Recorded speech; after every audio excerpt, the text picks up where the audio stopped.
Eu esqueci que eu ia fazer de introdução. Eu tive uma introdução, eu esqueci. Exceto que a gente tá morrendo no Zombicide todo dia. Bom, enfim. Não. Olá, internet. Está começando o Volta da Terra, edição... Não, edição... Por trás da máscara. Ixi. Episódio 190. Tanto podcast que eu já não sabe mais qual que é qual. Está começando o Advanced Podcast, capítulo 12. Ixi, esse é o estilingue. Volta da Terra, episódio 99. Hoje nós vamos falar sobre... Mistérios. Estilos de jogos. Tem jogo que é mais bonitinho, tem jogo que é mais feio. Nós jogamos 2 jogos novos esse mês de ano, né, Luciano? Isso. A primeira coisa que eu fiz foi uma resolução de ano novo, que esse seria o ano do suplemento, né? E menos de uma semana dentro de 2014 a gente quebrou essa regra. É porque você é uma pessoa que não tem disciplina. Conta como é que foi essa história, Luciano. Eu quero ouvir como é que foi a sua visão. Você quer ouvir o meu lado? Eu quero o Luciano Vision dessa história. Ixi. Nós estávamos felizes e contentes na Livraria Cultura, fazendo a lista de livros para os meus sobrinhos, assim, livros de escola. E quando eu sou surpreendida por você me cutucando assim, fala assim, olha, tem um jogo ali, é muito legal, um jogo assim, que tá muito barato. Barato não tava, né? Estava o mesmo preço de importar, com frete, blá, blá, blá, blá, blá, blá. Aí você vem cá, vem ver. Quando chega assim, o jogo tava aqui! Onde ele foi parar? E não estava mais lá na prateleira. E aí a moça que estava atrás de você com o jogo na mão, deu risada e botou de volta na prateleira. Enquanto você estava olhando para mim e não viu que ela tinha botado de volta na prateleira. O que nós vimos foi o Zombicide, a edição nacional da Galápagos Games. A gente pagou R$250. Esse jogo são $90. Não é barato. Não, mas esse jogo são $90. Pega $90, põe foi presente de Natal. Põe em dólares de hoje, vai dar o quê? Vai dar 200 e poucos reais. Natal, aniversário, tudo junto. Não, coloca em dólares de hoje. Vai lá na tela, coloca $90, vê quanto é que fica. Eu sei que assim, acho que comprar esse jogo no exterior, mesmo se você não pagar a taxa de importação, ele ficaria uns R$350. Em dólares de hoje, $90 são R$212. Então imagina, ainda mais uns $40 de envio, ainda mais o jogo de $90, quase certeza que vai cair na alfândega, você tem que pagar ainda mais metade disso de imposto. Então, tava muito barato. Só que é a edição brasileira, né? Não, mas não é a edição brasileira da Estrela, né? Não, Pega a mesma... A Estrela pega as pecinhas o mesmo jogo, vamos dizer assim. Pega as pecinhas de plástico, faz de papel. Tem um monte de zumbi. Pega papel cartão e faz uma folhinha de papel guardanapo. Como é que é? Papel... Caramba, como é que chama o papel que você usa pra limpar a boca? Guardanapo? Papel guardanapo? Guardanapo só. A Galápagos Games fez uma edição idêntica. Na verdade, eles pegaram o jogo da Cool Mini or Not e traduziram o manual. Imprimiram PDF e mandaram imprimir na gráfica. Assim. Fizeram o manual igualzinho. E nós jogamos umas 5 vezes, já umas 6 vezes. Tudo isso? O cenário 1 foi umas 5 vezes, eu acho, o cenário 1. E quantas vezes a gente ganhou, Luciano? Nenhuma. Em alguns Teve jogos... uma que a gente chegou perto. A última a gente chegou bem perto da saída. Assim. A gente tava assim porque o Zombicide é o seguinte, é um jogo coletivo que tem 6 protagonistas. O mundo acabou, basicamente o mundo acabou em zumbi. E tem 6 protagonistas. E você o tabuleiro é modular, né? Tem lá em cada missão, tem é o mapa 1B do lado do 3A virado assim, né? Você manda, é o mapa gigante. E você tem certos objetivos para cumprir e sair do jogo. Sair do tabuleiro assim, né? Não importa quantos sobrevivam. Desde que um cara, no caso do 1, você tem que achar arroz, comida enlatada e água. E pegar 6 objetivos que tem espalhados em casas no cenário, 6 xizinhos e ir embora. Se só uma pessoa for embora, a gente ganha. E faltava um xizinho e a gente tava assim, olhando pra saída. Né? Com a porta aberta, só faltando entrar pra pegar o xizinho. Mas as mortes são mortes de filme de zumbi, né? E quando você morre no jogo, é assim, que vem 18 zumbis por 3 direções diferentes. O que eu acho legal do jogo... Bom, o que você acha legal do jogo, Luciano? A gente morre. Isso é legal? Sabe o que eu acho legal que seria? Se os protagonistas voltassem como zumbis. Só vai ficar mais difícil? Nossa, é verdade, não. Só que não. Sei lá, é um jogo divertido, assim, jogo de sair correndo. É que depende, por exemplo, no começo a gente tava com medo, né, de enfrentar zumbi, não matava zumbi nenhum, e os zumbis comeram os nossos cérebros. Depois a gente começou a matar mais zumbi, pegar mais arma, então tem uma estratégia de vasculhar lugares para conseguir armas, para poder, enfim, enfrentar os zumbis todos. Mas ele é um jogo bem dinâmico, porque cada vez que você joga apesar de ser o mesmo, a gente não conseguiu sair do primeiro cenário ainda, né? Que nós somos cabeça dura, né? Enquanto não fechar o primeiro, a gente não passa pro segundo. De acordo com o que a gente viu no Board Game Geek, parece que o cenário 1 e o cenário 5, o cenário 1 e o cenário 9, assim, são os dois cenários mais difíceis do jogo, né? Poxa, justo o primeiro, a gente só vai pro próximo quando a gente vencer um. A gente tentou várias estratégias e quase ganhou em algumas, ou seja, a gente perdeu em todas, né? Todas. Mas um dia. E o jogo é legal porque ele é equilibrado. 2 pessoas, você joga cada um com 3 personagens. Se fossem 3 pessoas, cada um com 2 personagens. Então o jogo vai meio que se equilibrar. É 4 pessoas, cada um com um personagem, né? E você pode jogar sozinho, você joga com 4 personagens. É pra 1 a 6 jogadores, né? 1 a 6 jogadores. E eles lançaram também, tinha lá também, né, a Season 2, né, que foi foi um Kickstarter da Cool Mini or Not. Esse jogo é francês, na verdade. Como é que chama? É Flying Frog? Não é Flying Frog. Como é que chama? A caixa não tá aí. Não sei, tá lá na sala. A gente nem tirou da mesa, né? Um dia a gente joga de novo. E a versão americana da Cool Mini or Not, como tem o selo das duas, dá pra ver que a Galápagos pegou a licença da versão em inglês. Mas tá super bem traduzido, né? Os vampiros, os slow, são os lerdos, né? E os fairies são os balofos. Balofos, é. Tem abominação. Essa primeira edição, né, só tem 4 zumbis. É que tem a Season 2, que foi um Kickstarter, que a Cool Mini or Not fez, que é Prison Break, não é? Prison Outbreak, uma coisa assim.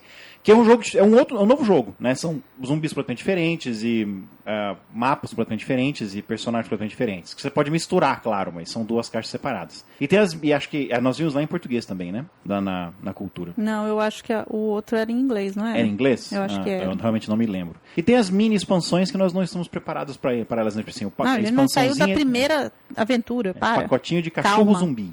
Né? Não cabe mais. Não cabe mais jogo nessa casa. Mas nós jogamos outro jogo também essa semana, né? Um jogo diferente, também da Galápagos Games. Parece que a gente está sendo patrocinado por eles. É o Citadels. Citadels. Tô achando interessante isso da Galápagos Games. Eles não estão nem traduzindo o título, né? É Mage Wars. Summoner Wars em português. Citadels em português. Não tem cidadelas, né? Não é o zombicídio. Zombicídio. O Citadels é o jogo de você ficar prestando atenção no que os outros jogadores estão fazendo, né? Mas como é que é o jogo, Luciano? Me explica, eu não sei, eu não vi você jogar. Viu, sim. Imagina que eu sou um ouvinte. Também. Imagina que você me encontrou na rua e tá me explicando como é que é o Citadels. Tem tabuleiro? Não, é um jogo de cartas. Tem dados? Não, é um jogo sem dados. É um jogo de cartas. Você tem que construir 8... Você tem os personagens que jogam, né? E quando você... Eu imagino, eu não li o manual, mas eu imagino que, dependendo da quantidade de jogadores, são as cartas que você tira do jogo, né? Então você deixa um personagem fora do jogo virado para baixo, que ninguém sabe o que é, e 2 para cima, porque a gente estava em 4 pessoas, né? Então você sabe que 3 personagens estão fora do jogo. Uhum. E aí o rei, que seria o imperador, enfim, sei lá, que é o primeiro jogador, vai escolher o primeiro personagem e vai passando para os outros. Então você não sabe, mas consegue deduzir, dependendo do lugar que você está na mesa, qual é o personagem dos outros jogadores. E aí você tem que agir por dedução. Porque tem personagem que rouba o outro, tem o assassino que assassina um dos outros personagens, tem o arquiteto que constrói as coisas. Então o objetivo é sempre construir 8 localidades, então como que eu falaria isso? 8 fortificações? Não, acho que são localidades. Cada um tem uma cidade e você constrói coisas. Você constrói mansão, observatório, torre da guarda. E a construção é basicamente, você tem uma carta na mão, você paga o preço e põe na mesa. As cartas podem ter 5 cores diferentes e cada cor, tirando o roxo, a carta roxa, ela não pertence a nenhuma das classes de personagem, mas ela sempre tem poderzinho. Tem um poder especial. Essa carta deixa você ganhar 1 de ouro a mais. Essa carta não pode ser destruída, enfim. Essa carta, tudo que você tem é um mais forte. E tem as de outras cores, que assim, as cartas monastério, igreja, templo, essas coisas é azul, porque o clérigo é o bispo dá vantagem pro bispo, né? Quando o bispo, se você é o bispo e você tem, sei lá, uma igreja na sua cidade, você consegue ganhar um dinheiro, uma peça de ouro, que seria o dinheiro do jogo. Um dinheiro a mais, porque você tem uma igreja e você é o bispo. Então... As cartas amarelas é mansão, palácio, castelo. Isso. O rei ganha moeda de ouro. Ou tem a verde do comerciante e vermelho, e o vermelho do militar do mercenário. São campo de batalha, paliçada, essas coisas. Paliçada. E aí você constrói.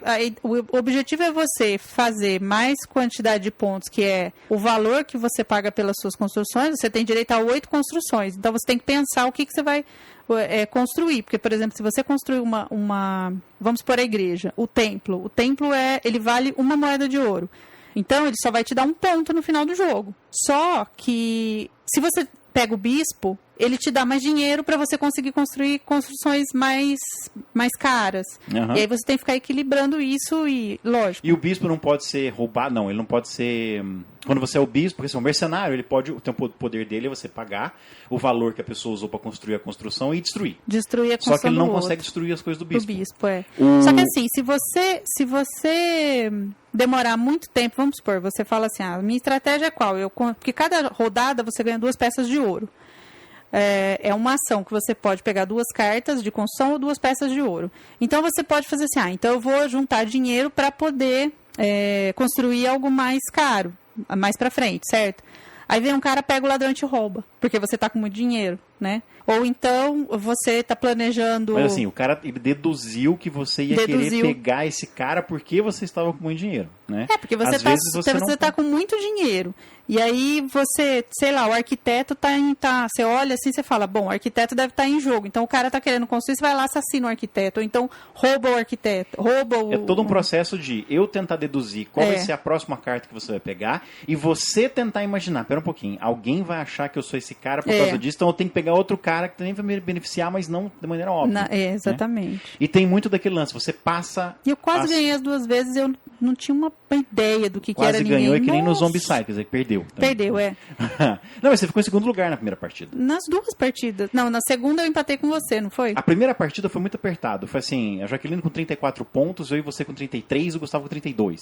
A segunda partida é que foi uma diferença muito grande, porque a gente não estava mais prestando atenção. Então, mas aí o Gustavo ganhou e nós 2 empatamos em segundo. Na segunda vez de novo também? Eu acho que foi. Tá. A gente gosta de empatar. E eu sou ruim, assim, eu era muito ruim de deduzir. Todo mundo ficava assim, você fez a jogada errada. E eu, por quê? Porque assim, é um processo que você coloca, como você falou, as 2 cartas na mesa e uma tá oculta. Quer dizer, que você sempre sabe 2 caras que não estão participando, no caso do jogo de 4 pessoas, e um que não está. E você recebe as cartas do cara que foi o rei. Então você vê assim, caramba, aqui não tem nem o clérigo e nem o mercenário. Obviamente um tá oculto e o outro, esse cara pegou.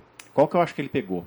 Aí você escolhe um pra você e passa pro próximo. O próximo vai ver, então, 2 cartas a menos.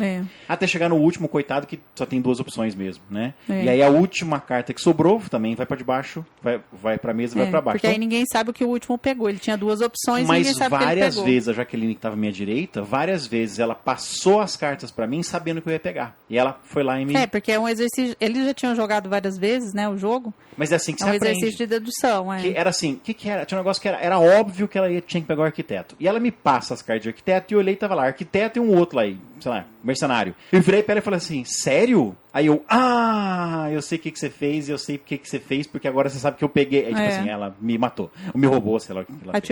Ela te matou, eu acho, ela matou o arquiteto. Então, várias vezes você não pôde fazer nada porque era muito óbvio a escolha que você tinha feito. Às vezes eu te pegava, às vezes o Gustavo te pegava, né? Porque é um jogo que você não pode relaxar. Nesse sentido, ele é muito parecido com Glory to Rome.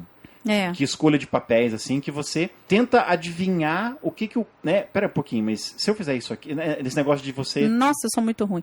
Dura que assim, você, na verdade, por exemplo, a gente tava em 4, você tem que rastrear 3 pessoas. E prestar atenção no que a pessoa já construiu, tentar entender, assim, o que ela pode querer... Ó, pro Gustavo, só falta o dourado agora pra ele fazer os 5 tipos de cores. Ou então, nossa, o Marcelo construiu 3 verdes, então, e ele tá sem dinheiro. Então ele vai pegar o comerciante, porque ele vai ganhar 3 moedinhas de ouro nesse round. Então é que nem Lord Rome, você tem que ficar olhando... Você rastreando as pessoas. Exatamente, você tem que olhar o que tá todo mundo fazendo à sua volta e prestar atenção nas ações das pessoas. É o tipo de jogo que você não relaxa. Tanto é que da segunda partida, a gente jogou batendo papo já e bebendo. Aí você tarde também, né? Era 2 da manhã. Com sono. Você não presta atenção. Jogo que você tem que prestar atenção. Agora, até as cadelas estavam dormindo já. Até as cadelas estavam dormindo. Cada uma na sua caminha. Você sabe que tá tarde quando os cães vão dormir e você não, né? Agora, você sabe que tipo de jogo que é o Ciradeus, Luciana? Que estilo? Eu falei estilo, mas... Carta. Não. É por isso que eu falei errado. Não é deck building porque você não constrói deck, né? Deck. Mas eu falei estilo, tá errado, é mecânica. Sabe qual é a mecânica principal? Saberia dizer o nome? Não. Chama-se Role Selection. Sabe o que é um jogo de role selection, Luciana? É um jogo de seleção de papéis. Exatamente. É Citadel's A Glory to Rome. E é sobre isso que eu quero falar hoje com você, Luciana. Essas mecânicas de jogos. Claro que é difícil você ter um jogo com uma mecânica só, mas você geralmente pode falar assim, eu gosto de jogo que é role selection. Aí você pensa no quê? Você pensa em Citadel's. Você pensa em Glory to Rome. Citadel's tem um outro elemento que é de set collection. Pequeno assim. Tem um pouquinho de set collection. Mas quando você pensa em Citadel, você está pensando no que você faz, que é escolher um papel que vai te dar certas vantagens e possivelmente desvantagens para você agir.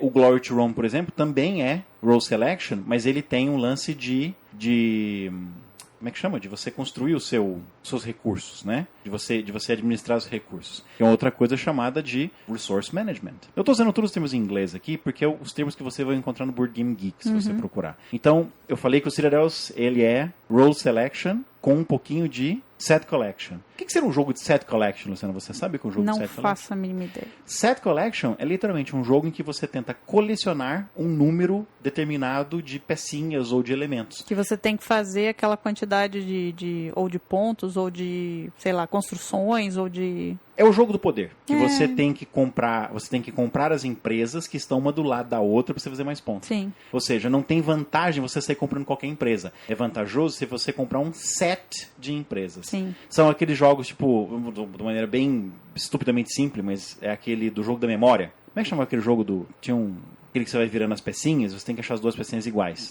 Jogo da memória. É isso mesmo, né? Tinha um que chamava, tipo, pega macaco, pula macaco? Pula macaco era outra coisa. Como é que Pula macaco tinha uma árvore assim. Era que nem o Pinote ou puxa-puxa batatinha, que você ia pendurando os macaquinhos e de repente a árvore pulava e saía voando. Esses são jogos de hand coordination. Em português, coordenação motora. São jogos que requer O legal desse motora. é aquele do cirurgião lá. Você tem que tirar as coisas de dentro dos buraquinhos do cara. Senão ele explode, tudo voa pra cima. Não, esse é outro jogo. Esse é outro. Então eu vou te falar, Luciana. Luciana. Tinha um que explodia, não tinha um que jogava pra cima? Tinha, tudo? que ia descer... Era um tempo, você tinha um tempo pra tirar as coisas. E você ia colocando as pecinhas de certos formatos, cada jogador tinha um tanto. Era o triângulo, era o X, era o quadrado, você ia colocando, quem conseguisse colocar mais nos negócios explodir pra cima, na sua cara, ganhava. A criança adora isso, né? Coisa que explode na cara. E tinha Boca Rica também, lembra do Boca Rica? Você ia pondo a moedinha, até ele abria o cofre. É que o Boca Rica era aleatório, você nunca sabia quando ele ia, né? Você tinha um cofrinho atrás que você virava assim, né? Eu vou te falar então mecânicas, Luciana. Eu quero que você tente adivinhar que tipo de jogo tem esse tipo de mecânica. Se eu falar pra você e falar assim, se eu virar pra você, porque eu não estou virado pra você nesse momento, agora eu viro pra você, aí eu digo, Luciana, um jogo de hidden movement. Me fala um jogo de hidden movement.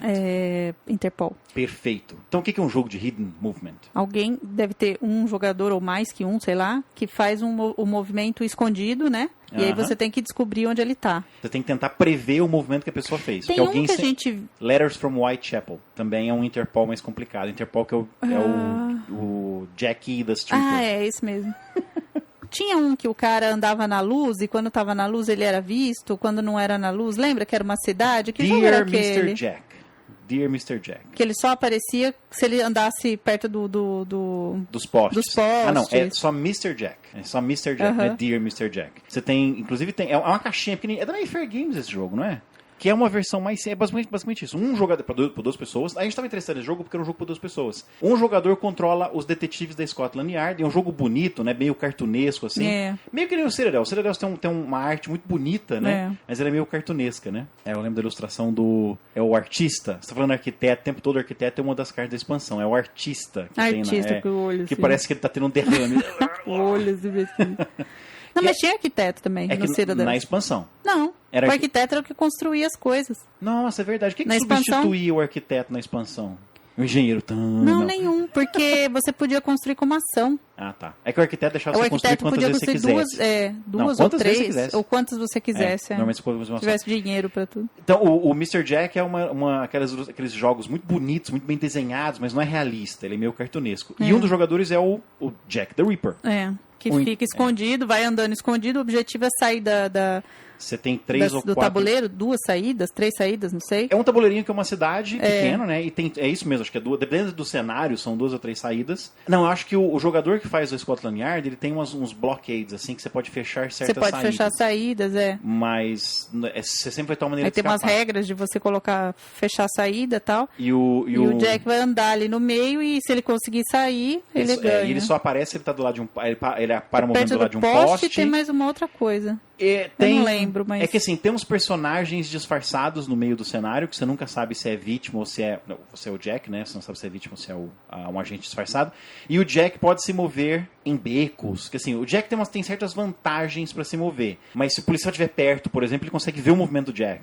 Então é hidden movement. É um jogo simplesinho, a gente viu que você joga em meia hora, né? Inclusive tem Mr. Jack, Fuga em Nova York, uma coisa assim, que nem Interpol, né? Tipo Interpol, assim. Então isso é um jogo de hidden movement. Normalmente tem outras mecânicas também, mas nesse caso, hidden movement é bem óbvio que é isso que você faz, né? E jogos cooperativos? Ah, meu Deus, o que será que é um jogo cooperativo? Arkham Horror! Zombicide e tal. Jogo cooperativo, raramente é só cooperativo, ele é cooperativo com mais alguma coisa, né? Pra mim era uma surpresa, porque eu cresci jogando jogos competitivos, né? Quando a gente começou a jogar, enfim, lógico que não foi... Acho que o primeiro deve ter sido Hero Quest. Primeiro jogo de tabuleiro que foi cooperativo, né? Que eu me lembro, bem provável. Acho que foi a primeira coisa que saiu no Brasil que era cooperativo. Que era do Alê, né? O Hero Quest. E não tinha visto nada cooperativo antes. Hoje a gente tem vários, né? Que são cooperativos. O Hero Quest é um jogo de exploração, né? Que você tem que explorar uma dungeon. Agora, jogos cooperativos... Bom, profissional a gente não falou isso. Daqueles esqueletinhos. O Zombicide, ele é a Mary Trash pra caramba, né? Você rola dado. Quer dizer, o fator sorte ele tá muito grande. O fator azar, você quer dizer? Porque opa, ter azar, aquele povo. Deus me livre, parece que só zumbi tem sorte naquele jogo. Você tem eliminação de jogador. Se você morre seus 3 personagens, tá fora do jogo. Né? A gente chegou a dividir um dia, né? Você ficou com 2, me deu 1, assim, viu? Fica aí com o seu prêmio de consolação, que você matou todos os seus personagens. Não tô nada, a gente morreu. Não tô nada, a gente morreu. E é bem americano. Já o Seria 10 é um pouco mais euro, né? É um jogo mais de pensar e um jogo mais abstrato pra caramba. Porque você não tem um tabuleiro em que você constrói sua cidade, como Castles of Burgundy, por exemplo, que é Role Selection, mas tem um lugar em que você vai colocando as coisinhas na mesa. Não, são cartinhas, é um jogo bem abstrato, né? Agora, e se eu falar pra você Tile Laying? Bom, primeiro lugar, como é que você traduziria Tile Laying? Tile Laying. Colocação de tile. Quem será? Breath of a Shardalon. Como é que a Grow traduziu tile pro Carcassonne? Eles... Não sei. Peça? Será que não sei. Então, é colocação de peça. Quer que eu veja? Colocação de... Breath of a Shardalon, você lembrou de um que eu não estava lembrando. Breath of a Shardalon, tile laying. Porque você vai andando, no caso com seus personagens, e quando você chega na borda, você coloca mais uma pecinha do mapa, que é revelado na hora. Mas Carcassonne, por exemplo, eu acho que o manual do Carcassonne estava em cima da mesa, em algum lugar, Luciana, dessa bancada aí. Aqui, ó, aqui. O que você fez com ele? Eu coloquei ele no saquinho pra gente poder levar pra casa dos seus pais. Ah, tá. Mas o manual não tá aqui. Não, só tá o jogo mesmo. O legal do Carcassonne é que ele é portátil. Eu coloquei ele dentro de um saquinho, né? E tá aqui. Você pode viajar para Carcassonne. Carcassonne é uma cidade ou uma região do sul da França, Uma cidade fortificada na França. Então, é o Carcassonne, é tile laying. Você vai colocando as pecinhas e formando o mundo. Agora, o Carcassonne... Isso é legal porque é quase que imprevisível de como o jogo vai ser toda vez que você joga, né? Nenhum jogo é igual ao outro. Nenhum jogo é igual ao outro porque você tira na hora lá a pecinha e vai montando o tabuleiro. Nós já jogamos Breath of a Shardalon em que o mapa era uma linha reta. Linha reta. E já jogamos em que o mapa dava volta em si mesmo. Quando a gente encontrou o covil de quem quer que seja que a gente estava tentando encontrar, estava perto da saída, né? Tanta volta que deu. Então, os jogos são bem imprevisíveis. E agora, o Carcassonne, Luciana, ele tem um outro elemento muito importante, não é só tile laying. Ele também tem area control. Esse é fácil de traduzir, né? Controle de território, né? Area control é um jogo em que você controla certas áreas do tabuleiro para levar vantagem ou para ganhar. É um Civilization, por exemplo. É um... que mais de area control que a gente tem? Olha aí pra trás, vê o que a gente tem mais de area control. O Batuu, um jogo sobre o qual nós quase nunca falamos. O Batuu é area control. Você tem que invade a cidade, todo mundo tá invadindo a mesma cidade, e quanto mais áreas você conquistar da cidade, mais pontos você ganha. E se o outro jogador chegar numa área que você conquistou, conquista de volta, você perde ponto. Unicards também. Rune Cards era Control? Ah, a versão do Império. Porque, não, você tem que colocar os seus exércitozinhos lá. Ah, bom, mas não é esse o objetivo. Não é Rune Cards, Você tá confundindo com o Rune Wars. Isso. O Rune Wars é um Rune outro Wars. tipo de jogo que eu quero deixar pra falar por último, porque é a mecânica mais complexa. Luciana, e se eu falar pra você Auction? Seu primo tem um. O Arthur também tem um. Eu tô tentando lembrar, aquele de arte, não é? É o Mercado de Artes? Museu, não, é Mercado de Arte, Leilão de Arte Leilão moderno. de arte, alguma coisa assim. É isso aí, é um jogo de auction. O jogo do Scott Nicholson, que acabou de sair pelo Stronghold Games, o Going, Going, Gone. É disso, é de você... Como é que você traduz auction? Leilão? Ok, verdade. Tipo... Então, jogo de leilão. Jogos de leilão tendem a ser bem simplesinhos. Na verdade, eu estou interessadíssimo no jogo do Scott Nicholson, porque, pra quem não sabe, o Scott Nicholson foi um cara que ele já foi muito, muito ativo no Board Game Geek, hoje ele tá meio parado, né? E ele é um professor da faculdade de Syracuse, e ele tinha um vidcast, né? Tinha um canal no YouTube. Que era muito bom, por sinal. Foi assim, de 2005 a 2009, uma coisa assim, né? Foram muitos anos ele fazendo, até quando ele parou. E ele já fez jogo, ele fez uns 2 ou 3 jogos já.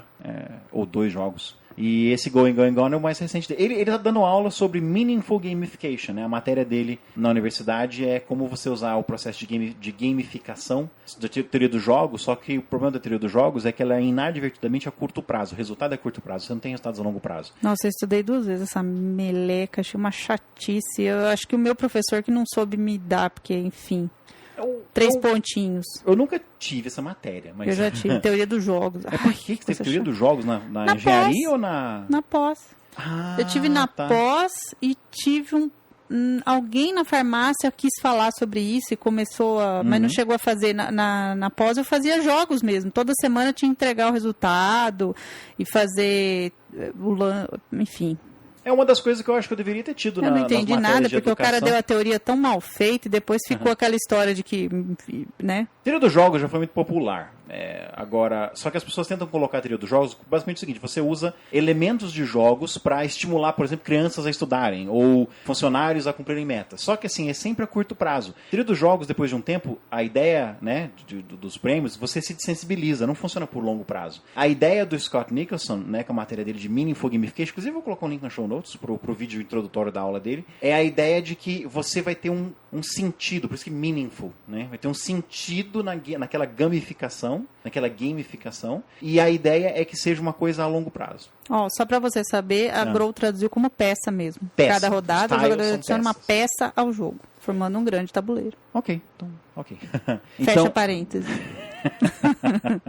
Jogos de auction, eles tendem a ser bem mais simples, né? Eu não gosto. Então, foi essa a ideia do Scott Nicholson. Ele fez o Going, Going, Gone para acrescentar elementos mais complexos a jogos de leilão que tendem a ser chatinhos. Agora, isso aqui eu não consigo traduzir. Wheeling and Dealing. Wheeling and Dealing é uma expressão que é você fazer negociações. Só que pode ser... Monopoly. Monopoly? Não, tô brincando. Settlers of Catan. Tô brincando. Monopoly não tem categoria nenhuma porque é um jogo chato. Monopoly tem uma categoria pra ele aqui, sim. Chato. Settlers of Catan, Wheeling and Dealing. Wheeling and Dealing é jogo de negociação. Eu negocio com você. Eu tenho umas cartinhas aqui que eu preciso menos, você não tem umas que eu preciso mais? E é você negociar assim. Eu vou tentar levar vantagem contra você nessa troca e você também tá tentando levar vantagem, né? É a ideia de assim... Eu te beneficio agora pra amanhã conseguir mais pontos em cima de você. Ou por algum motivo, assim. Tem 8 rodadas que não sai trigo no tabuleiro. Você sabe que no wheat means defeat. E não sai trigo. De repente, só você. Por algum motivo, nos últimos 8 rounds não sai trigo, mas nos últimos 3 você saiu com trigo. Você não vai querer trocar aquele trigo assim. Eu tenho um trigo. Eu te dou uma pedra. Não. Eu quero também. 3 pedras. 3 pedras. Eu te dou 2 pedras e uma madeira. 2 pedras e um tijolo. Putz, eu preciso desse tijolo. Sabe? É esse wheeling and dealing, né? É a negociação tentando levar vantagem. Não com você, né? Porque você sempre pega o Porto 3-1 e fica fazendo doce depois. Olha, eu não sei se tem alguma relação, mas da única vez em que eu joguei sem pegar um Porto 3-1, eu fiquei em último. Então acho que eu não sei jogar. Você só sabe jogar se tiver um Porto 3-1. Nós temos mais algum jogo de Wheeling and Dealing? Acho que o único é o Katana, não? Não temos mais um. Acho que não. Cartel você não negocia. Eleições... Não jogamos ainda. Nós temos um jogo aqui que a gente não jogou ainda.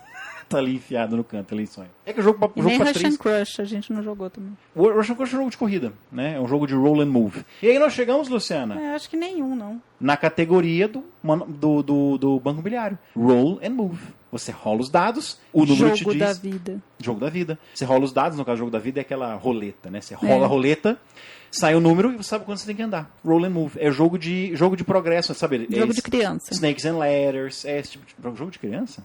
Corridinha. Quem chegar primeiro lá no final ganha o jogo. Exatamente. Jogo de criança. Então, jogos de roll and move interessantes, Nós eles não temos têm... acho que nenhum, né? Roll and move? Nós temos sim. Nós temos o Witch of Salem tem uma mecânica de roll and move, que é pra você andar com o Robert Craven, você, né, tem o roll and move. O que mais? Nossa, é verdade, Luciano. Acho que nós não temos roll and move, não. Star Trek Fleet Captains não tem roll, é só move.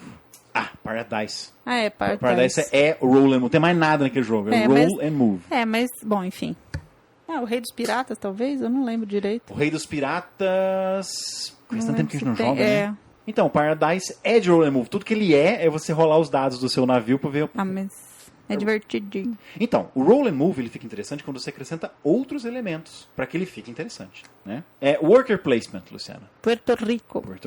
Carcassonne tem worker placement. Não, Carcassonne não tem worker placement, não é worker, né? Você não ganha nada colocando aquele carinha. Puerto Rico é o jogo quintessencial de worker placement, junto com o Agrícola, Dungeon Lords também, que é basicamente isso, é você colocar... Dá trabalho para as pecinhas.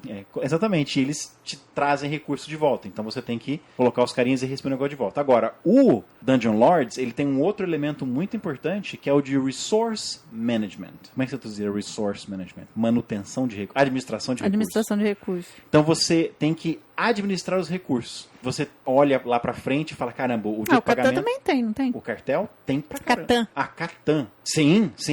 O Catan, o William Dean e o Resource Management. Você tem que administrar os recursos que você tem. É que no caso do Catan é aleatório quais os recursos que você vai ter. O Dungeon Lord, por exemplo... se você trocar bastante. Se você tiver numa mesa que troca bastante, não é tão aleatório assim. Mas às vezes por causa do dado, né? Você joga o dado pra saber o que vai dar. É que o Dungeon Lords é muito mais Resource Management, porque assim, eu sei que na próxima estação do ano é dia de pagamento. Então eu preciso colocar meus trabalhadores aqui, porque eu preciso de tanto de comida e tanto de ouro para pagar meus monstros. Preciso comprar um monstro para alimentar o demônio lá. Então aí você coloca os carinhas aqui, os carinhas ali. Então isso é um worker placement com resource management. Nós temos mais uma coisa de resource management? Puerto Rico é um pouco também, não é? Puerto Rico de resource management? Porque você tem que mandar embora aquilo que você produziu, mas você tem que você também pode vender para construir, porque você precisa. É verdade. Tem um pouquinho também. O Puerto Rico tem um pouquinho de role selection também, né? E eu não excluiria do Arkham Horror ser resource management, não, porque você tem que selecionar muito bem, assim, só se for suas arminhas. Pra quem que vai esse feitiço, né? E tem itens que, não, acho que não tem, não. Acho que é forçar a barra dizer que tem. Exatamente. Então, deixa eu ver aqui. Hidden Movement, jogo cooperativo, Tile Lane, Set Collection, Area Control, já falamos de Area Control? Já. Area Control são, basicamente, é o Conan, né? O Age of Conan, é o Dungeon... O Batu, que você falou. O Batu, o Rune Wars, né? Star Trek Fleet Captains, ele é de Area Control também. Resource Management, Auction, Deduction. Scotland Yard. Are You a Werewolf? São jogos de... Ou aquele do... Shadowhunters. Shadowhunters. É um jogo de dedução. Tem roll and move, né? Que os dados determinam onde você pode ir, né? O Citadels também tem um pouco, né? Sim, é um elemento importante, a dedução, né? De você tentar adivinhar o que o outro tá fazendo. Quem? Deixa eu ver. Wheeling and Dealing, Worker Placement, Roll and Move. E a última categoria que eu deixei pro final, porque é uma categoria que eu acho que requer um pouco mais de conversa, Luciana. 4X. Você sabe o que é 4X? Não. Eu acho que o nosso único jogo de 4X é o Rune Wars. Que eu me lembro, assim, agora de pronto, o Rune Wars. 4X, Luciana, é porque é um jogo de... Eu acho que não dá pra fazer isso em português. É Explore, Expand, Exploit and Exterminate. É Civilization. É o Rune Wars. Qualquer jogo de batalha em que você constrói coisas, você... Olha só. Em português não dá pra traduzir, né? Explore, Expand, Exploit, Exterminate. Explore, explorar. Expand, expandir. Exploit, em português, também é explorar. Um é o explorar de vamos ver o que tem lá, e o outro é o explorar de vou arrancar esse recurso daqui. E exterminate é exterminar. Então, a fase de explore. You'll be terminated. Você anda pelo mapa. Você vai explorando, assim. Às vezes você não conhece, você não sabe o que tem no mapa, às vezes você sabe. Mas você vai andando para ver o que tem por lá. O expand é você expandir o seu controle. Eu começo só nesse hexágono, mas eu levo o Age of Conan tem isso. Você conquista um território, põe a sua torre... War, é assim também, né? É que a diferença do Conan não basta ter seus exércitos lá, né? Você tem que construir ou uma torre ou uma fortaleza, um forte, né? Não é só ter o exército. Na verdade, o exército é só uma maneira de conquistar, ou o diplomata, não é que chama, é o emissário, é uma maneira de você fazer intriga. O exploit é um elemento que... É por isso que o Age of Conan, por exemplo, não é 4X. Porque ele não tem um elemento importante nesses jogos, que é a exploração predatória da área mesmo. Agora eu tenho... O Rune Wars, por exemplo, é importantíssimo. Você controlar certas áreas, quando chega no... É no inverno? Não, quando começa no inverno... Não, quando começa o ano novo. No inverno as pessoas morrem.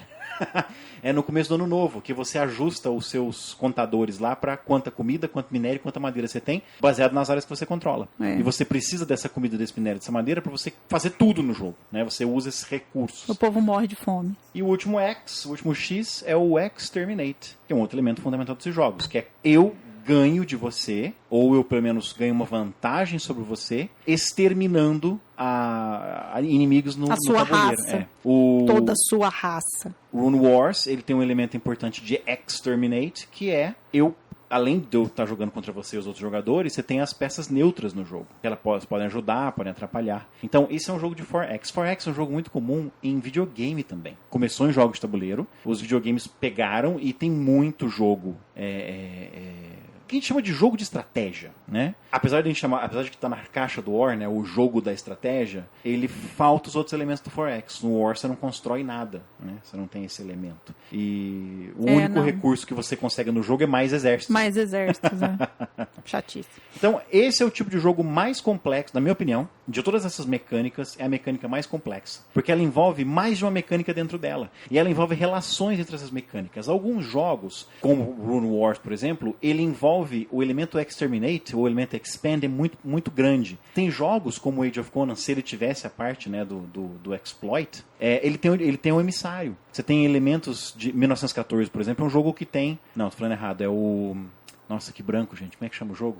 O Diplomacia, por exemplo. É um jogo que tem um elemento de diplomacia muito importante. De você focar... O próprio Civilization. Eu posso vencer através da estratégia da força militar, através da estratégia do poder tecnológico ou através da diplomacia. Então você tem muitos jogos de 4X que a diplomacia é importante. Como nós só temos um de 4X, não dá pra gente... O Fleet Captains também não tem um pouco disso?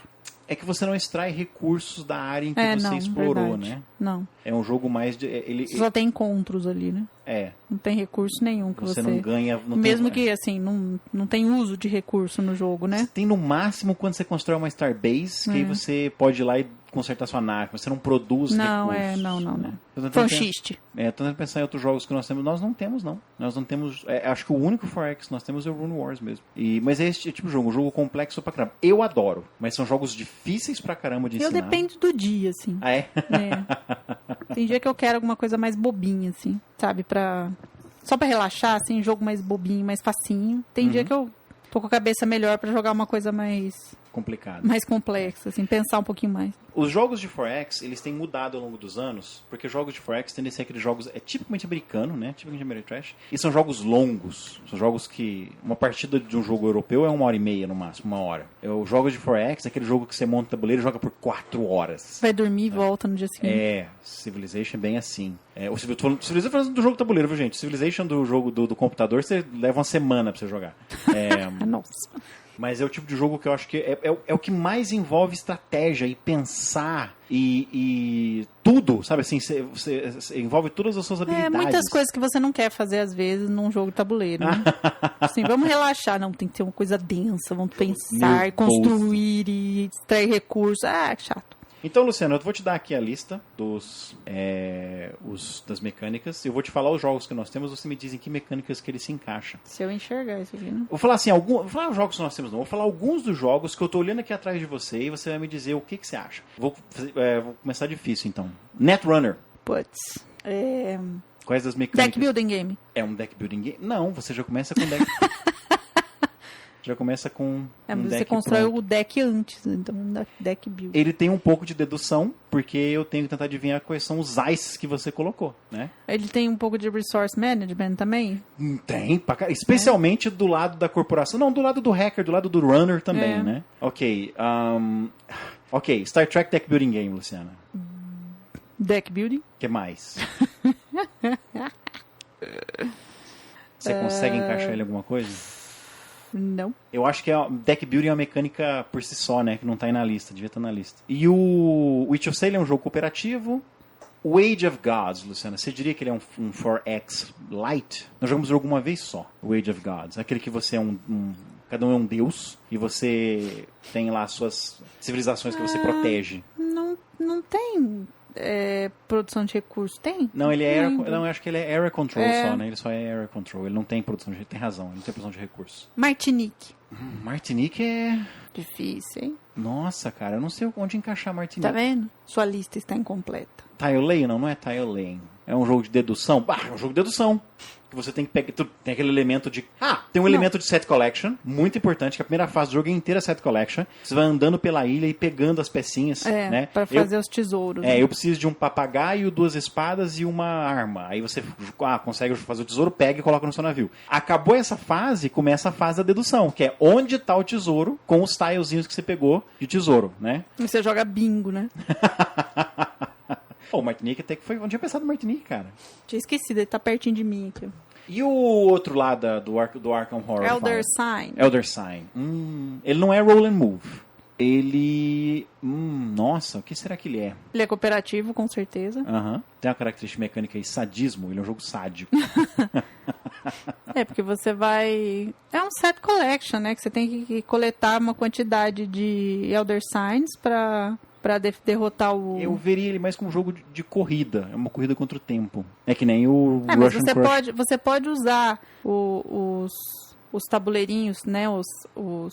Enfim, as salas que você coletou para trocar por Elder Sign. Porque, na verdade, você está querendo coletar a quantidade que precisa para deixar que o monstro não acorde. Você acha que Para selar aquilo lá. Olha, essas mecânicas que eu peguei, elas não são todas as mecânicas catalogadas no Board Game Geek, por exemplo. Eu peguei as mecânicas tradicionais, as mecânicas mais comuns. Entra e digita aí Elder Sign BGG e vê como é que o Board Game Geek cataloga o Elder Sign. Ou seja, estamos perguntando para a internet. A gente é o episódio sinuca de bico, né? A gente decidiu fazer um episódio em que a gente ia ter dificuldade para fazer. Não faz ideia. Né? Categoria Adventure Card Game, Dice Fighting, Mecânica. Jogo cooperativo, Dice Rolling, Modular Board, Role Playing. Clica lá no Show More. Eu não lembro da categoria de Role Playing. É um tipo de jogo, né? E como é que é? Novel Based, Horror... Não, Mecânica. Variable Player Powers. Eu não pensei nisso. Que é o Netrunner, que é o jogo... Como é que eu chamo isso? É o jogo assimétrico. Que cada personagem tem um poder específico.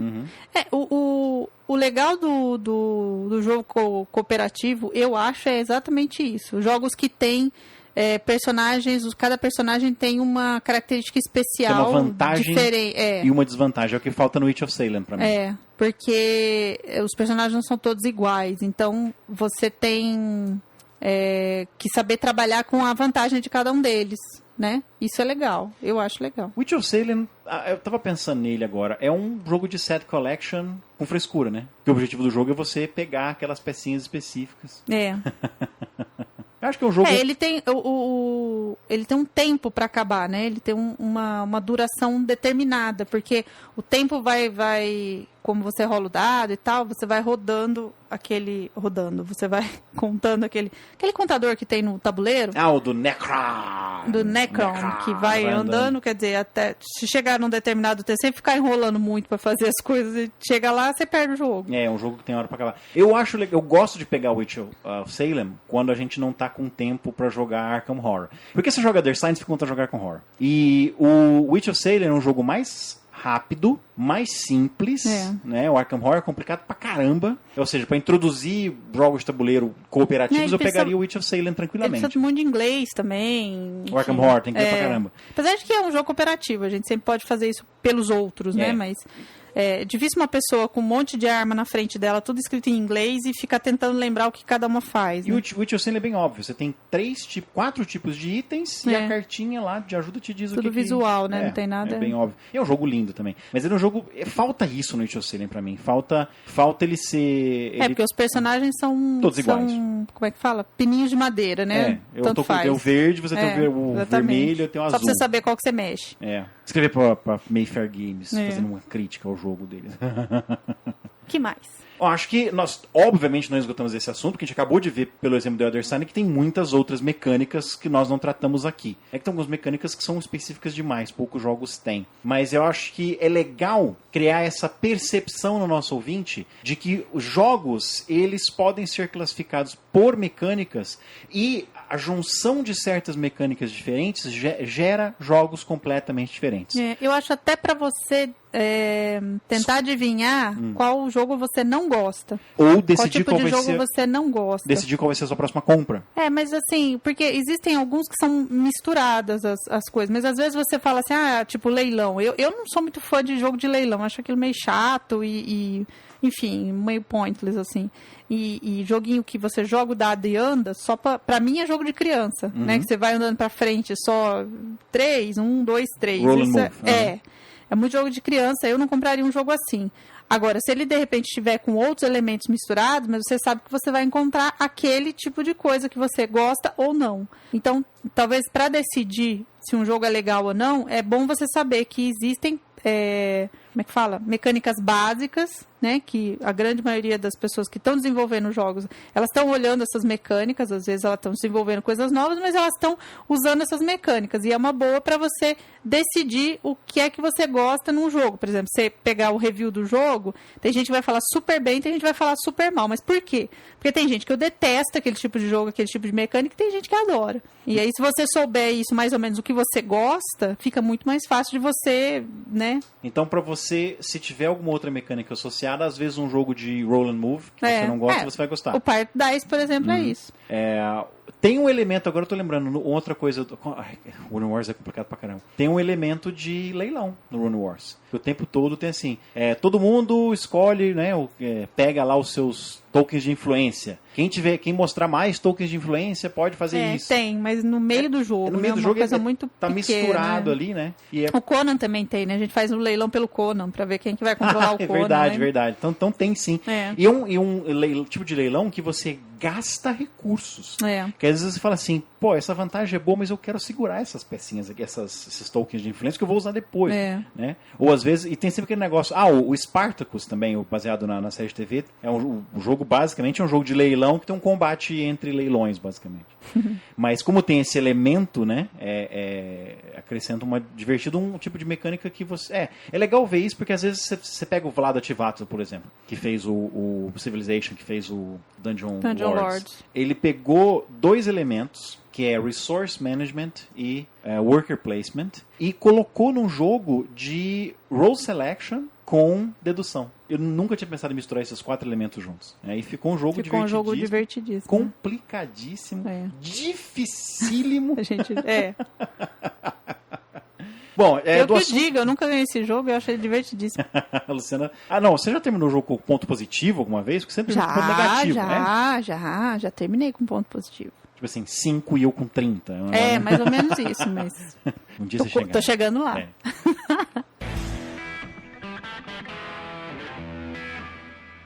Nós temos uma carta de ouvinte agora, e antes da gente ler a carta de ouvinte, eu quero agradecer ao Rubens Padovese, que fez uma doação, e aos RPG Arautos também, aquela associação de São Paulo, que também fez uma doação para a Terceira Terra. Eles têm um podcast na Terceira Terra, mas também doaram para a Terceira Terra se manter no ar. Então, se você gostou do que a gente fez aqui, lá à esquerda, na coluna da esquerda do nosso site, www.terceiraterra.com, tem 2 botãozinhos de doação lá. Você tem o do DreamHost. Botõezinhos. O que eu falei? Você falou botãozinhos. Tem 2... Nossa. Eu nunca acerto chapéus, não é? Chapéus.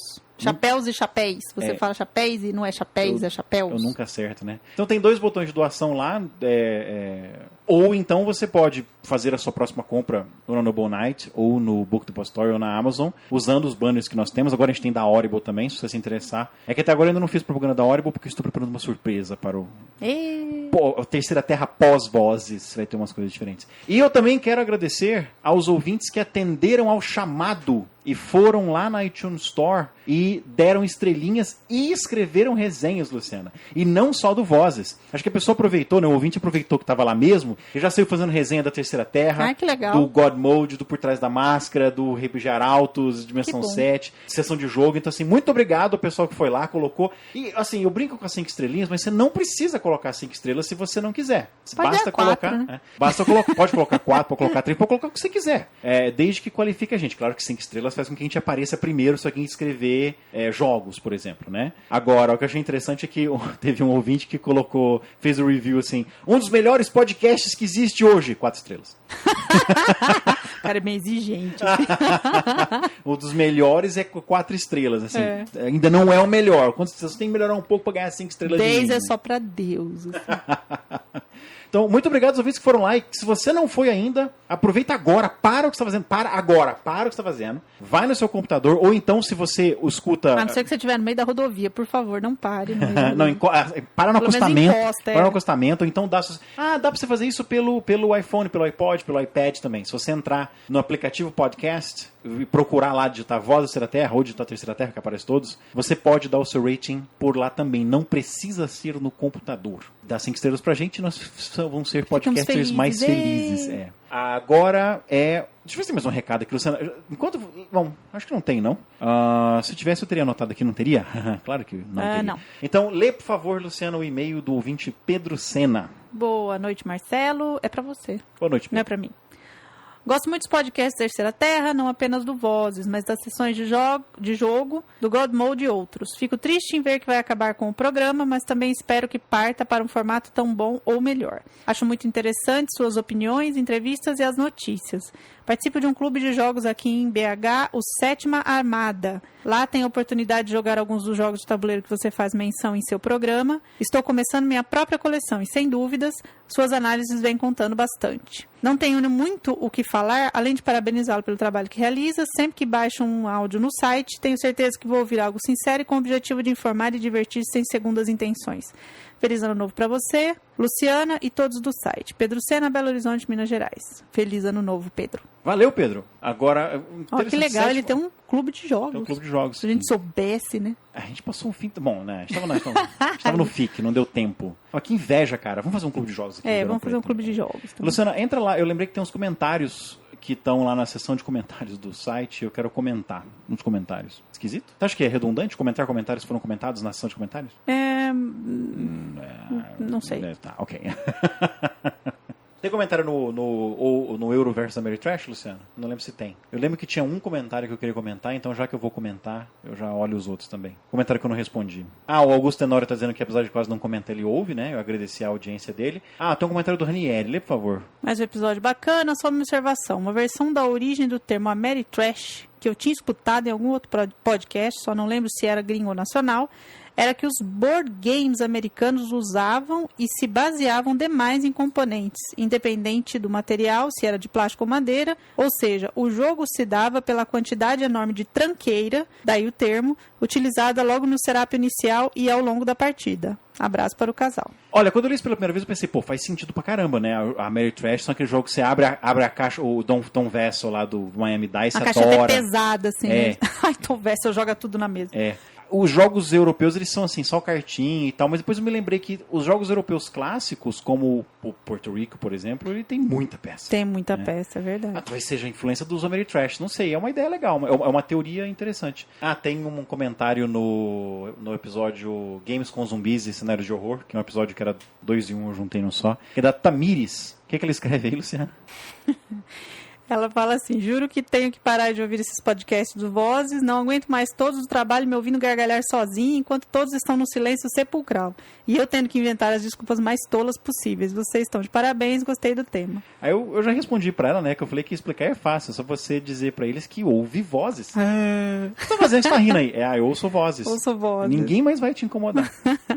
Eu acho interessante como a quantidade de comentários no site, né, não corresponde ao sucesso do episódio. Um dos nossos episódios de sucesso mais recentes é aquele Quebrando as Regras. Ele fez muito sucesso, o pessoal gostou muito. Ele foi mais baixado do que o normal. E não tem comentário nele. Ninguém comenta nada.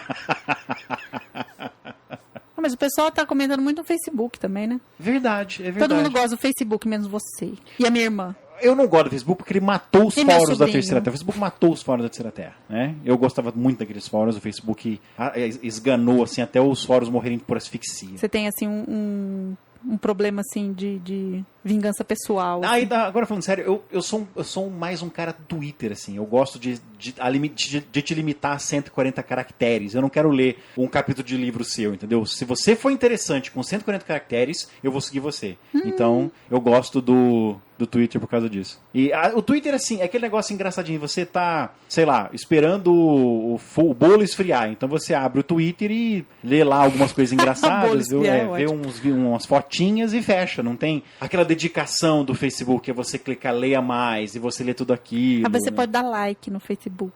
Aí você retuita no Twitter. Dá um likezinho. Joga no Facebook.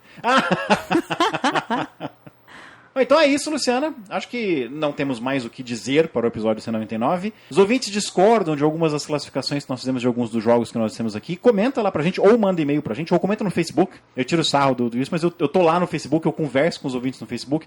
A interação que nós tínhamos no fórum, no TPK Brasil, foi pro Facebook, né? Eu continuo conversando pra caramba com os ouvintes. E com podcasters também. É uma ferramenta legal. Eu admirava muito novo. Eu preciso aceitar que interação... Sua derrota. Interação com os ouvintes agora no Facebook. E eu sempre respondo lá sim. Então, vale, tá? Vale comentar no Facebook. Mas se você quiser falar com ele em tempo real, tem que ser no Twitter. De certo modo... Não fica com o Facebook aberto o dia inteiro. Não, quem fica com o Facebook aberto o dia inteiro? Você não fica com o Facebook aberto o dia inteiro. Ah, tá. Não, esperando um comentário assim. Ai, será que alguém comentou, deu like na minha fotinho? Sabe, tem uma vantagem do Facebook que agora eu tô me dando conta. Você pode pôr fotinho. Ele faz com que o episódio fique mais visível. Se você gostou do episódio, você compartilhou um episódio em particular na sua timeline, outras pessoas vão ver e vão vir aqui na Terceira Terra. Que raio de podcast é esse que esse cara tá falando? Então tá aí, eu vou começar a pedir pros ouvintes, então... Dê like no Facebook. Compartilha. Não, dá like não aparece na sua timeline, dá? Você tem que... Não aparece na sua timeline, você tem que compartilhar, não tem? O Rod falava compra meus prints, você vai falar dá uns like no Não, compartilha meus pod. Compartilha meus pod. Compartilha, hashtag compartilha meus pod. Então tá bom. Esse foi o episódio 199, então muito obrigado, Luciana. Muito obrigado, Marcelo. Muito obrigado, ouvintes, por estarem com a gente até agora. E semana que vem... o episódio 200. Tan, tan, tan. Agora que você faz isso, eu lembro do... Ou quando eu faço, eu lembro do... O macaquinho lá dos Croods. É o Belt. Belt, é verdade. Até semana que vem, galera.